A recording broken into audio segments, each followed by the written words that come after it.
नमस्कार, मैं हूं आपके साथ पराग गुप्ता। आप देख रहे हैं इंडिया न्यूज मध्य प्रदेश छत्तीसगढ़। वक्त हो गया है बड़ी बहस मध्य प्रदेश का, जिसमें आज हम बात करेंगे ग्लोबल इन्वेस्टर समिट में मध्य प्रदेश को क्या मिला। इंदौर के ब्रिलियंट कन्वेंशन सेंटर में चल रहे 2 दिवसीय ग्लोबल इन्वेस्टर समिट का आज समापन हो गया। आखिरी सत्र में 3 साल में भारत की इकोनॉमी को 5 ट्रिलियन में मध्य प्रदेश के योगदान विषय पर चर्चा की गई। सेशन में राज्य सरकार की ओर से बताया गया कि 2026 से 27 तक मध्य प्रदेश की इकोनॉमी 41 लाख करोड़ हो जाएगी। ग्लोबल इन्वेस्टर समिट के पहले दिन ही करोड़ों रुपए निवेश प्रस्ताव मिले हैं। समिट के पहले दिन हेल्थ और फार्मा सेक्टर पर फोकस रहा। कैप्सूल बनाने वाली एशिया की सबसे बड़ी कंपनी एसीजी ग्रुप पीथमपुर में करीब 500 करोड़ का निवेश करेगी। इससे प्रदेश में बड़ी संख्या में रोजगार के अवसर पैदा होने की भी संभावना है। समिट के समापन पर शिवराज सिंह चौहान ने कहा कि ये विदाई की बेला है। विदाई का मतलब परमानेंट विदाई नहीं है। जिसने निवेश के प्रस्ताव दिए हैं, हम उन्हें नहीं छोड़ेंगे। हमने आपको प्रेम के बंधन में बांधा है। ऐसा लगा इंदौर में पूरी दुनिया उतर आई है। सीएम ने कहा कि यहां का कोई किसी देश का हो, हम सब मिलकर एक हैं। पूरा विश्व एक परिवार है। वहीं केंद्रीय मंत्री ज्योतिरादित्य सिंधिया ने कहा कि भारत आज मजबूत है। सरकार ने उद्योग के माकूल वातावरण तैयार किया है। मानव संसाधनों को बढ़ाने का काम प्रधानमंत्री ने किया है। सिंधिया ने कहा, महज 8 साल में भारत दुनिया की 5वीं बड़ी अर्थव्यवस्था बना है। मध्य प्रदेश के विकास के शिल्पकार शिवराज सिंह चौहान हैं। प्रदेश में किसी भी उद्योग के लिए अपार क्षमताएं हैं। अगर बात करें पिछले समिटों की, तो करीब 1.5 लाख करोड़ से ज्यादा प्रोजेक्ट जमीन पर उतरे हैं। ये मध्य प्रदेश का 7वां ग्लोबल इन्वेस्टर समिट था, जिसमें मुख्यमंत्री के अथक प्रयासों से एक बार फिर से मध्य प्रदेश में समिट से विकास का एक नया अध्याय लिखने के लिए तैयार दिखाई दे रहा है। शिवराज सरकार को उम्मीद है कि पूर्व की अपेक्षा इस बार प्रदेश में अधिक निवेश आएगा और रोजगार के हजारों नए द्वार खुलेंगे। अब सवाल यह है कि 7वीं समिट में मध्य प्रदेश को क्या क्या मिला। क्या पहले के समिटों की अपेक्षा इस बार ज्यादा निवेश और रोजगार मिलने की संभावना है? आज इसी मुद्दे पर करेंगे चर्चा, लेकिन उससे पहले सुनिए समिट में सीएम और केंद्रीय मंत्री ने क्या कुछ कहा। 2 दिन में 2600 से अधिक बैठकें हुई, जिनमें 5000 से ज्यादा निवेशकों ने, व्यापारियों ने भाग लिया। कृषि, टेक्सटाइल, इंजीनियरिंग, ऑटोमोबाइल, प्लास्टिक, एक नहीं अनेकों सेक्टर्स की B2G बैठकें जो हुई, मतलब सरकार के गवर्नमेंट के साथ जो बैठकें हुई, 1150 से अधिक प्रदेश के विभिन्न विभागों के अधिकारियों ने, मंत्रियों ने, अधिकारियों ने भाग लिया। और एक और हमारे लिए शुभ समाचार है कि 36 विदेशी व्यापारिक संगठनों से MPIDC, हमारी जो मध्य प्रदेश की निवेश के लिए संस्था है सरकार की, उसके साथ MOU हुए और 36 MOU विभिन्न देशों के 23 व्यापारिक संगठनों के माध्यम से किए गए। एक समय था जब कुछ कारखाने और कुछ उद्योगपति मध्य प्रदेश में काम करते थे। एक कालखंड 2003 से पहले ऐसा भी आया जब औद्योगिक क्षेत्र में काम करने वाला व्यक्ति यह मानने को बाध्य हो रहा था कि अब अपना काम ठीक से चलाना है तो दूसरे किसी राज्य में चलकर हम लोगों को कामकाज बढ़ाना चाहिए। लेकिन मुझे ये कहते हुए गौरव है कि शिवराज सिंह जी ने जब से कामकाज संभाला, तब से पहले 2 साल तो मध्य प्रदेश में कोई इन्वेस्टर आएगा, कोई इन्वेस्टर समिट का आयोजन हो सकेगा, इसकी कल्पना करना भी बहुत मुश्किल था। लेकिन हम सब इस बात को जानते हैं कि अगर मनुष्य का संकल्प मजबूत हो तो फिर उसके लिए कुछ भी असंभव नहीं है। So we have connectivity and logistics. We have skilled manpower in Madhya Pradesh. And finally, we have a conducive regulatory climate. Our Invest portal, the brainchild of Shivraj Singh Ji. Today, 45 permissions across 12 ministries can be garnered in a period of 24 hours. The testament to which we heard on this मंच. जैसे प्रधानमंत्री जी ने कहा था कि सबका साथ, सबका विकास, सबका विश्वास और सबका प्रयास। और अगर भारत उस पथ पे चलेगा तो दुनिया की कोई शक्ति हमारे भारत को या हमारे मध्य प्रदेश को कभी रोक नहीं पाएगी।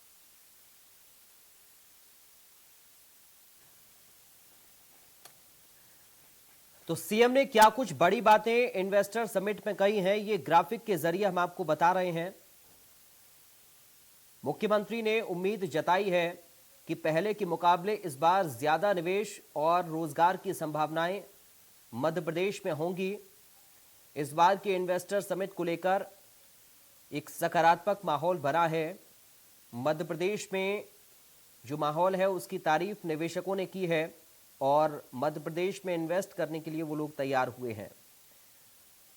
बड़ी बातों का जिक्र ग्राफिक के जरिए, जो बातें मुख्यमंत्री ने अपने संबोधन में कही हैं वो ग्राफिक्स के जरिए आपको हम बता रहे हैं।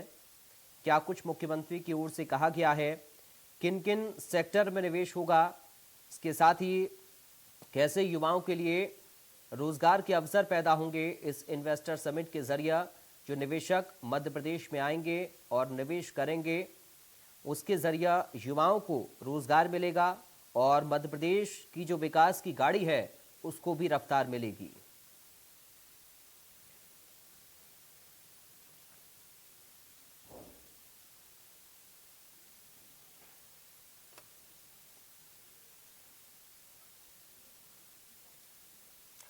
और चलिए कुछ खास मेहमान हमारे साथ जुड़ गए हैं, सीधा आपका परिचय करा दें। हमारे साथ वरिष्ठ पत्रकार हैं रंजन श्रीवास्तव। रंजन जी, आपका स्वागत है। साथ ही हमारे साथ मार्केट एक्सपर्ट हैं, जीआईएस प्रतिनिधि, स्टार्टअप निवेशक हैं सिद्धार्थ राजहंस। सिद्धार्थ राजहंस जी, आपका स्वागत है। हमारे साथ जीआईएस निवेशक हैं, साथ ही एनआरआई हैं करणवीर सिंह। करणवीर सिंह जी, आपका स्वागत है। सबसे पहले मैं शुरुआत करणवीर सिंह जी आप ही के साथ कर रहा हूं।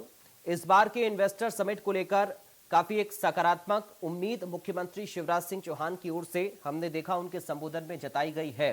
कैसे आप देख पा रहे हैं इस इन्वेस्टर समिट को? बहुत बहुत धन्यवाद आप सबका इस मंच पे मेरे को आमंत्रित करने के लिए। मेरा नाम करणवीर है और इंदौर के जीएसआईटीएस से मैं पढ़ा हूँ जी। कोई टाइम था जब इंदौर को और मध्य प्रदेश को हम ऐसा देखते थे कि एक बीमारू राज्य है जहाँ पे जॉब्स की कमी है, बच्चे दूसरे राज्यों में पढ़ने जाते थे। और आज ऐसी स्थिति मेरे को दिखी जब यहाँ पे जॉब ढूंढने की बजाय मेरे को ज्यादा लोग जॉब जनरेटर वाले मिले, जो जॉब क्रिएटर्स हैं। हर दूसरा मेरे को एक यंग एंटरप्रेन्योर ऐसा मिला कि सर मैं आज 5 लोगों को एम्प्लॉय कर रहा हूँ, सर मैंने आज 50 लोगों का सीटर ऑफिस बनाया है। तो वो जो ऊर्जा मेरे को मध्य प्रदेश में दिख रही है वो काबिले तारीफ है और इनकम्पेरेबल है। ऐसा मैंने और राज्यों में नहीं देखा जहाँ इतनी ऊर्जा लोगों में हो जो बात करें सीधा कि हम जॉब्स देंगे सर, मतलब वी नीड टैलेंटेड पीपल। अब दूसरे राज्यों से लोग यहाँ पे पढ़ने भी आ रहे हैं because it is going to be the biggest hub of education. इसके अलावा लोग स्टार्टअप्स में यहाँ आते हैं कि नहीं यहाँ पे हमें डीआईपीपीटी की तरफ से हमें रिकग्निशन और पॉलिसीज, मध्य प्रदेश की पॉलिसीज में हमें रिकग्निशन, प्लस जो यहाँ का इकोसिस्टम है वो इतना एनवायरमेंट फ्रेंडली है। यहाँ पे हर तरह के एडमिनिस्ट्रेटिव ऑफिसर्स, यहाँ की लीडरशिप वो बहुत ही ज्यादा मेरे को पॉजिटिव दिखी। तो कहीं ना कहीं ये सारी चीजें अगर मैं कलेक्टिवली देखूं तो as an investor I feel this place to be the best place for having a good team in hand to start anything from Indore and from MP. ठीक है सिद्धार्थ राजहंस जी, निवेश आएगा और विकास की गति और आगे बढ़ेगी, इस बात का जिक्र मुख्यमंत्री शिवराज सिंह चौहान ने किया। बाकी केंद्रीय मंत्रियों को हमने सुना। मध्य प्रदेश का शिल्पकार मुख्यमंत्री शिवराज सिंह चौहान को बताया है। फिलहाल किस तरह का माहौल आप मध्य प्रदेश में निवेश के लिहाज से देख रहे हैं और कैसे इस बार के इन्वेस्टर समिट को आप देख पा रहे हैं? देखिए, मैं काफी बार से इन्वेस्टर समिट में आ रहा हूँ। ये मेरा मध्य प्रदेश में चौथा इन्वेस्टर समिट है और इस बार प्रवासी भारतीय दिवस के साथ था, इसलिए मैं आया क्योंकि मैं खुद भी प्रवासी हूँ, न्यूयॉर्क में बेस्ड हूँ। तो देखिए इस बार मैं समझता हूँ पहले के मुकाबले जो पहला हमारा इन्वेस्टर समिट हुआ था मैग्निफिसेंट एमपी नाम से 2019 में, ये हमेशा याद रखिए स्टेट गवर्नमेंट इवेंट होता था। इस बार पहली बार ऐसा हुआ है कि ये सेंट्रल गवर्नमेंट के साथ हुआ है, तो इससे एक बहुत बेहतरीन हमें आयाम ये मिला कि एक तरह से समागम हो गया। ना केवल हमारे यहाँ के बड़े बड़े उद्योगपति आए, बट देश दुनिया भर के राजदूत, राजनायक, उनके राष्ट्रपति, यहाँ तक कि सूरीनाम और गयाना के राष्ट्रपति भी शामिल हुए। तो ये एक बहुत बड़ी उपलब्धि है। किसी ग्लोबल इन्वेस्टर समिट में भी इनकी मौजूदगी एक बहुत बड़ी उपलब्धि है। तो ग्लोबल लेवल पर इंदौर और मध्य प्रदेश की विजिबिलिटी बहुत बढ़ गई। और इसके अलावा मैं समझता हूँ क्योंकि सेंट्रल गवर्नमेंट शामिल थी, तो सेंट्रल गवर्नमेंट के कारण जो फंड्स आए प्रवासी भारतीय दिवस के लिए, उसके कारण ग्लोबल इन्वेस्टर समिट का भी तर्ज काफी बढ़ गया। तो पहले के मुकाबले मुझे ये दिखा कि तर्ज, the scale eight which it was done, बहुत बड़ा था। और दूसरा सबसे बड़ी बात ये कि दुनिया भर से ग्लोबल विजिबिलिटी जिसे हम कहते हैं मध्य प्रदेश की, वो बहुत बढ़, यानी आप सोच के देखिए पनामा जैसा देश, पनामा की फॉरेन मिनिस्टर जनायना जी, वो तक इस इवेंट में शामिल हुई, वो तक ग्लोबल इन्वेस्टर समिट के लिए रुकी, जो कि मैं समझता हूं अनप्रेसिडेंटेड है आज तक के कभी सभी ग्लोबल इन्वेस्टर समिट के इतिहासों में। तो करणवीर भी मेरा दोस्त बाहर रहता है, मैं भी बाहर रहता हूँ। हम जब वापस इंदौर आए, हम दोनों के जड़े इंदौर में ही हैं, तो हमें ये एक बहुत बड़ा अपॉर्चुनिटी दिखी है कि एक तरह से हम समागम देख रहे हैं प्रवासियों का और हमारे देश के टैलेंट का। तो ये एक बहुत लेवल प्लेइंग फील्ड बना दिया है शिवराज जी। ठीक है, रंजन श्रीवास्तव जी, मुख्यमंत्री शिवराज सिंह चौहान ने कहा कि जो इन्वेस्टर आए हैं हम उनको बांध कर रखेंगे, हम उनको छोड़ेंगे नहीं, और ये बंधन प्यार का बंधन होगा, ये लॉन्ग टर्म रिलेशनशिप है। कैसे आप देख पा रहे हैं मुख्यमंत्री की इन बातों को और इस बार के इन्वेस्टर समिट को? देखिए, जो भी इन्वेस्टमेंट होता है बेसिकली वो लॉन्ग टर्म इन्वेस्टमेंट ही है, लॉन्ग टर्म रिलेशनशिप ही है। उसके बिना इन्वेस्टमेंट की कल्पना नहीं कर सकते जी। जो भी उद्योगपति इन्वेस्ट करेगा वो जाहिर है कि फॉरएवर गवर्नमेंट भी चाहेगी आए, वो भी चाहेंगे यहाँ पे अनुकूल एटमॉस्फेयर है, क्लाइमेट अच्छा है, लोग अच्छे हैं, यहाँ पे अपार संभावनाएं है, जैसे करणबीर जी कर रहे थे और दूसरे पहले मैं नाम भूल रहा हूँ, और इन्होंने अच्छी बात कही। और इसका टाइमिंग बड़ा अच्छा है, जैसे अभी दूसरे महोदय बोल रहे थे, मैं नाम भूल रहा हूँ, नाम सुन नहीं पाया, कि जो इसका टाइमिंग है मैं कि प्रवासी भारतीय दिवस कन्वेंशन के तुरंत बाद होना जी। तो जो वर्ल्ड मैप पे जो एमपी को प्रोजेक्ट होना, हाँ, वो एमपी ने कर दिया जी। तो टाइमिंग बहुत शानदार है, मेरा मानना है। और देखिए बाद में इन्वेस्टमेंट कितना आता है, कितना परसेंट आता है, बात की बात है, लेकिन एक अपने आप को प्रोजेक्ट करना है, अपने आप को शोकेस करना है, आपकी जो पॉसिबिलिटीज है रिटर्न, जब कोई भी इन्वेस्टर अपना इन्वेस्टमेंट करता है, रिटर्न चाहता है, तो जाहिर गवर्नमेंट पूरी कोशिश करती है दिखाने को, देखिए अगर आप इन्वेस्ट करते हैं तो अपार संभावना यहाँ पे है, यहाँ पे एटमॉस्फेयर ऐसा है, पीसफुल एटमॉस्फेयर है, यहाँ पे कई सेक्टर हैं जहाँ पे आप कर सकते हैं, तो जाहिर है दिखाने का मौका है। तो इसमें मध्य प्रदेश गवर्नमेंट का टाइमिंग बहुत जबरदस्त है, मुझे अच्छा है, कई देशों के लोग आए हैं, और मुझे लगता है कि जो उन्होंने बात कही सीएम ने बिल्कुल सही कही, ये लॉन्ग टर्म रिलेशनशिप है, आप एक दिन के लिए नहीं आते हैं, तो जाहिर पकड़ कर रखना चाहेंगे और ये जाना भी नहीं चाहेंगे, ये प्यार दोनों तरफ से होना चाहिए, तभी इन्वेस्टमेंट सफल होता है। ठीक है, करणवीर सिंह जी, बदलाव आप पिछले जो इन्वेस्टर समिट हुए या पिछले कुछ सालों में मध्य प्रदेश के अंदर क्या देख पा रहे हैं? क्योंकि अभी राजन साहब ने जो बताया कि उनका ये चौथा इन्वेस्टर समिट रहा, और उन्होंने बताया कि इसका जो तर्ज है वो काफी बड़ा रहा, यानी कि इसका आकार बढ़ा है और भी ज्यादा कैसे मध्य प्रदेश में हम इसको विस्तार दे सकते हैं, इस पर इस बार काम किया गया है। तो आपने क्या बदलाव देखा है?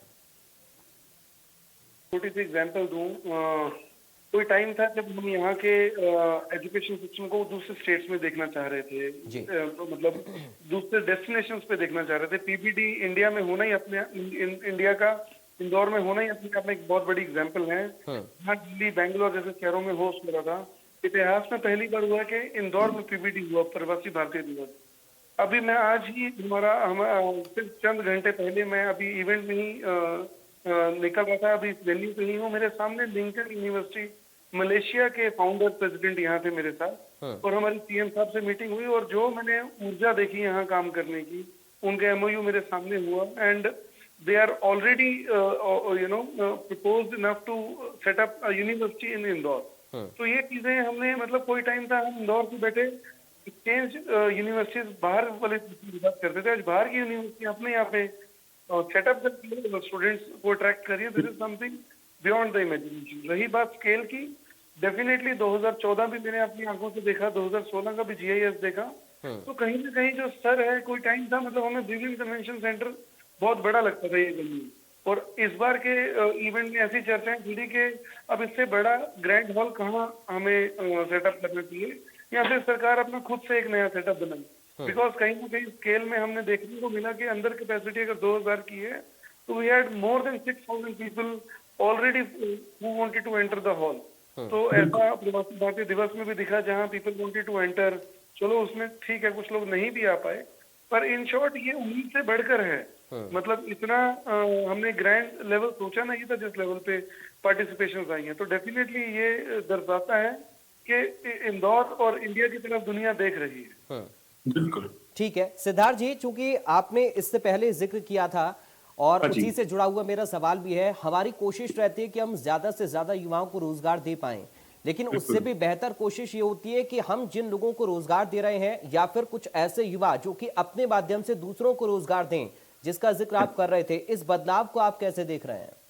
जी बिल्कुल, आज का दौर जो है जॉब सीकर का नहीं, जॉब क्रिएटर का है जी। और ये पूरी जो प्रोसीजर है ये मैंने बहुत अच्छे से GIS और PBD दोनों में ही होते हुए देखा। स्पेशली ग्लोबल इन्वेस्टर समिट में आज का जो आखिरी सेक्टरल सेशन था, इस बार एक बात मुझे बहुत अच्छी लगी, मैं कहना चाहता हूँ। PBD में प्लेनरी सेशंस और GIS ग्लोबल इन्वेस्टर्स में सेक्टोरल सेशंस रखे गए थे। तो एक सेक्टोरल सेशंस था स्टार्टअप इकोसिस्टम को लेकर के, जिसमें कि नरकी साहब जो MSME के सेक्रेटरी हैं, उन्होंने पूरा प्रेजेंटेशन दिया। तो इसमें ऑलमोस्ट 500 CR की फंडिंग हमारे प्रदेश के स्टार्टअप्स, और वो भी इंदौर में काफी ऐसे स्टार्टअप्स मौजूद है जो लेकर आए। तो ये मैं समझता हूँ एक बहुत बड़ा अचीवमेंट है अपने आप में, ऐसे स्टैटिस्टिक्स सामने आना। और यही इस बात को दर्शाता है कि हमारे यहाँ का जो आज का युवा है वो काफी हद तक अपने दम पर प्रॉब्लम्स को सॉल्व करने के लिए ठान लेता है, और उस प्रॉब्लम स्टेटमेंट के अराउंड एक प्रोडक्ट या सर्विस डिजाइन करके वो अपने आप बहुत सारे निवेश के अपॉर्चुनिटीज ओपन कर रहा है। अभी का जो हमारा MSME विभाग है, मैं उनकी भी तारीफ करना चाहता हूँ। बहुत ही जुझारू है,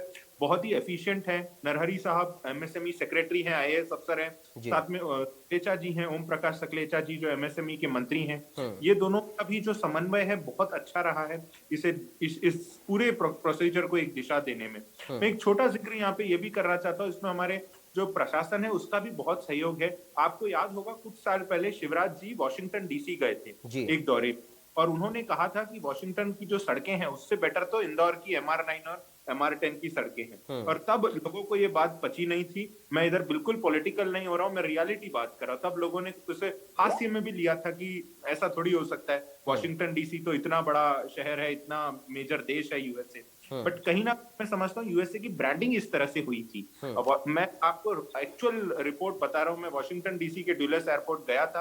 आज वहां वाकई में क्रैक्स हैं, और आज की तारीख में इस PBD और GIS में करीब 40 देशों से आए राजनायक, राजदूत और एम्बेसडर्स और डिग्निटरीज ने MR10 और MR9 पे सफर करके ये खुद कहा कि यहाँ की सड़कें कितनी अच्छी हो गई हैं, हमारे देश की सड़कें ऐसी नहीं है। तो ये एक रियल टाइम वैलिडेशन है कि हमने एक्चुअल काम किया है। और ब्रांडिंग कहीं ना कहीं मैं समझता हूँ मेजर देश जैसे USA वगैरह है, they market the hell out of everything. तो ये पहली बार मैं कहना चाहता हूँ कि इस बार हमारी ब्रांडिंग भी उस तर्ज पे हुई है जिसपे हम एक विश्व गुरु, एक विश्व की मेजर देश, मेजर इकोनॉमी कंट्रीब्यूटर बन सकते हैं।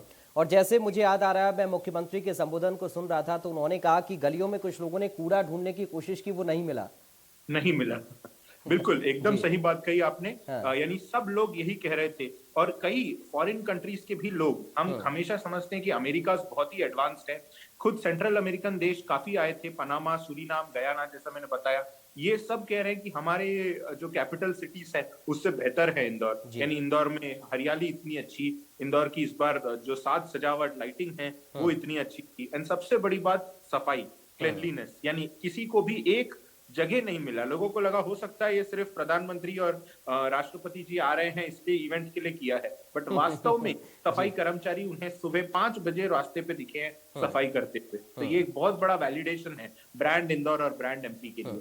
वाकई ये मध्य प्रदेश और इंदौर के लोगों के लिए वाकई में बड़ी अच्छी बात है, क्योंकि बाहर से जो लोग आते हैं अगर साफ और स्वच्छ वातावरण उनको मिलता है तो एक सकारात्मक माहौल भी पैदा होता है। रंजन श्रीवास्तव जी, मुख्यमंत्री को जब मैंने सुना तो उनकी बातों से मुझे लगा कि उन्होंने कोशिश इस बात की है, और जिसका जिक्र वो कर भी रहे थे, कि उनका मकसद ना सिर्फ निवेश को लाना है, बल्कि निवेश के बाद जो व्यापारिक गतिविधियां हैं उनको हम सरल कैसे बना सकते हैं, उसका प्रोसीजर बिजनेस का हम कैसे और आसान बना सकते हैं, उन सब पर वो बात कर रहे थे। तो ये कितना जरूरी आप इसको मानते हैं? नहीं, देखिए बहुत जरूरी है, उसका इंटीग्रल पार्ट है। अगर किसी भी आप इन्वेस्टमेंट को इनवाइट करना चाहते हैं, उनको आगे बढ़ाना चाहते हैं, तो बहुत ही इंटीग्रल पार्ट है। और देखिए एक चीज समझना पड़ेगा, ये जो ग्लोबल इन्वेस्टर मीट हो रहा है ये कोविड के बाद हो रहा है। कोविड में पूरी दुनिया की इकोनॉमी ध्वस्त हो चुकी थी जी, चाहे देश हो प्रदेश हो, सब लोग परेशान थे। उसके बाद फिर से इकोनॉमी अब धीरे से ओपन अप हो रहा है। दूसरी बात, ये जब ग्लोबल इन्वेस्टर मीट हो रहा है, ये तब हो रहा है कि जब भारत भी, मतलब प्रधानमंत्री ये कह रहे हैं कि हम आत्मनिर्भर भारत तरफ बढ़ रहे हैं। हमारे सीएम बोलते हैं कि जो 5 ट्रिलियन इकोनॉमी का जो ड्रीम है या जो गोल है भारत सरकार का, उसमें मध्य प्रदेश $550 बिलियन का कंट्रीब्यूट करेगा। तो एक गोल, एक रोड मैप बन चुका है। ये अब ठीक है, अब कितना पहुंच पाते हैं बात की बात है। तो लेकिन उसको, अगर उस गोल को आपको रीच करना है, पहुंचना है, रीच आउट करना है, तो ये सब चीजें आएंगी, चाहे जब डूइंग बिजनेस हो, चाहे लेबर लॉ हो, चाहे सिंगल विंडो सिस्टम हो। ऐसा नहीं गवर्नमेंट ने इस पर काम नहीं किया है, लेकिन बहुत कुछ काम करना भी बाकी है। तो जाहिर है जब इंटरेक्शन होता है, 1 to 1 बात होती है, तो सरकार को भी बहुत चीजें पता चलती है। हाँ, इस एरिया से ग्रे एरिया है, यहाँ काम करना है, यहाँ पे काम करना है, यहाँ पे काम करना है। तो जब बातचीत, जब एक जगह बैठते हैं, बहुत सारी मीटिंग्स होती हैं, तो बहुत सारी चीजें ऐसी पता चलती है जो सरकार को नहीं पता होती है, या सरकार ऑलरेडी कदम चल चुकी होती है, उसको इम्प्रूव करना चाहती है। तो जाहिर है बहुत सारी चीजें हैं, और जैसे जैसे मीटिंग होंगी और एक ऐसा एटमॉस्फेयर बनेगा, बन भी रहा है, तो सरकार चीजों को इम्प्रूव करेगी। ठीक है करणवीर जी, मैं आपसे आखिरी में संक्षेप में एक उत्तर चाहूंगा। इंदौर वासियों के लिए आप क्या कहना चाहेंगे? सर, ये तो बड़ा इंटरेस्टिंग क्वेश्चन है, because this is a moment where I want to congratulate every Indori that they are lucky enough to be a part of Indore. मतलब मैं इस शहर 2008 में पहली बार आया था, जब मैं इंजीनियरिंग करने आया था, तो शायद मैं उसी से इतना प्राउड फील करता हूँ कि that I have roots in Indore. क्योंकि जब मैं एयरपोर्ट से निकला इस बार, तो माय वाइफ वाज अकम्पनिंग मी, वो पहली बार आए थे, तो उन्होंने आते ही यार इतनी ब्यूटीफुल सिटी है, ये तो हम सुनते थे, सच में है। यहाँ पे सच में लोग बहुत डिसिप्लिन्ड हैं। इंदौरी लोग एक्चुअल में मोस्ट डाउन टू अर्थ लोग हैं, जो बहुत हम्बल होते हैं, निम्रता वाले होते हैं, कोई शो ऑफ नहीं है। तो she said the first moment के we should invest in Indore. मैंने कहा definitely. Now you see the real example. Now when we invest in Indore means we take some land, maybe we open up a corporate office or something like. Now if we open up a corporate office, definitely we look for a house also, कि हमें फिर एक घर भी नहीं लेना चाहिए साथ में। तो कहीं ना कहीं, जैसे मैं अभी आज 2016 से मैं स्विट्जरलैंड में रह रहा हूँ, जिनीवा में। हम वहाँ पे किसी भी गली मोहल्ले या कोई वाटरफॉल देखना है या कोई और म्यूजियम देखना है, हम 2-2 हजार की टिकट लगते हैं और प्राउडली करते हैं कि हमें कुछ नया देखने को मिल रहा है। ऐसी चीजें पूरे इंदौर, पूरे मध्य भारत में बहुत सारी हैं, तो हम उनको टैप नहीं कर रहे अभी तक। पर इस बार हमें देखा कि यहाँ के अभी के टूरिज्म मिनिस्टर हैं madam Usha, she was very positive कि उनको हम कैसे फ्लरिश करें, उन चीजों को कैसे बढ़ाएं। तो हम तो मतलब विरासत में हमें बहुत रिचनेस मिली है, हमें तो सिर्फ उसको उभार कर आगे लाने की जरूरत है। तो आई बिलीव, मतलब मैं तो बहुत लकी समझता हूँ इंदौर के साथ। जी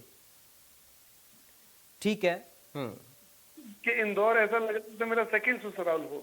सो this kind of attachment people have with Indore, so we are lucky to be a part of it. ठीक है सिद्धार्थ जी, फाइनल कमेंट आपका मैं चाहूंगा। बेशक एक पॉजिटिव एनवायरनमेंट जरूरी होता है निवेश के लिए, लेकिन फिर भी क्या आपको लगा कि कोई और गुंजाइश है जिसको पूरा करने की जरूरत है? देखिए, वैसे तो सारी चीजें अच्छे से हो गई और काफी हेक्टिक था। मैंने खुद इंदौर के कलेक्टर इलयराजा सर का मैं स्पेशल मेंशन करना चाहूंगा। मैंने खुद उन्हें देखा है एक चीजों को खुद पर्सनली अरेंज करते हुए। तो एक चीज है इंदौर और पूरे मध्य प्रदेश के ब्यूरोक्रेटिक कैडर में कि किसी को भी अपने पोस्ट का घमंड नहीं है, सब लोग एकजुट होकर उन्होंने काम किया है। तो ये वाकई में सराहनीय है। आसान नहीं है 5 दिन एक हफ्ते के अंतराल में एक सेंट्रल गवर्नमेंट और एक स्टेट गवर्नमेंट की दोनों ही ग्लोबल तर्ज की इवेंट्स इतनी स्मूथली कर देना। हाँ, जहां तक बात है, कुछ लोग मैंने देखा ऑनलाइन भी, और आप भी चाहते हैं, न्यूज में भी उस बारे में बात कर चुके हैं, कुछ लोग कह रहे थे पीबीडी में उन्हें आने नहीं मिला, अंदर जाने नहीं मिला। देखिए एक तरह से ये हमारी प्रधानमंत्री की लोकप्रियता दर्शाता है, पर अपेक्षा से ज्यादा लोगों का उत्साह और पार्टिसिपेशन रहा। जन भागीदारी जिसे हम कहते हैं, सिविक एंगेजमेंट, जो कि अभी गवर्नमेंट का एक अहम मुद्दा है, मैं समझता हूँ जन भागीदारी का इससे बेहतरीन एग्जाम्पल नहीं हो सकता जो हमने पीपीडी और जीआईएस में देखा। हजारों की तादाद में लोग आ गए सिर्फ इसलिए क्योंकि वो इस पूरे कार्यक्रम का हिस्सा बनना चाहते थे। तो मैं समझता हूँ जन भागीदारी का ये जो रवैया है, पूरा ब्रांडिंग कहीं ना कहीं और निवेश के अवसर, बहुत सारे कंपनीज ने इंटेंट टू निवेश का जो फॉर्म है वो भी फिल करके मुख्यमंत्री को दिया है। मुख्यमंत्री भी मैं पर्सनली देख रहा हूँ, हम बाहर जनरली कहते हैं कि अरे सरकार का चीजें तो स्लो रहती है, इस तरह से मैंने खुद देखा है मुख्यमंत्री जी को, करण भी एग्री करेंगे, सुबह 8 से रात के 10 बजे तक वो सिर्फ मीटिंग्स में व्यस्त रहे हैं, एक के बाद तो लोगों से मिले हैं। तो अगर इस तरह से इतने प्रोफेशनल एनवायरनमेंट में मुख्यमंत्री ने खुद ने भी एक लाइन कहा कि मैं प्रदेश का सीईओ हूँ और मैं आपको हमेशा यहाँ मिलूंगा, तो बिल्कुल इस जज्बे को हम कायम रखें और हम सब कहीं ना कहीं किसी क्षेत्र में जुड़े प्रदेश के साथ, देश के साथ, ताकि हमारी भागीदारी भी बढ़े, बिकॉज तभी एक देश का विकास हो सकता है। चलिए, आज चूंकि समय इतनी इजाजत दे रहा है इसलिए बहुत शुक्रिया और बहुत अच्छा लगा आप लोगों से बात करके, और हम उम्मीद भी यही करेंगे कि आने वाले वक्त में मध्य प्रदेश के विकास की जो रफ्तार है वो और तेजी के साथ आगे बढ़े। बहुत शुक्रिया आप तीनों खास मेहमानों का आज की चर्चा का हिस्सा बनने के लिए। नमस्कार।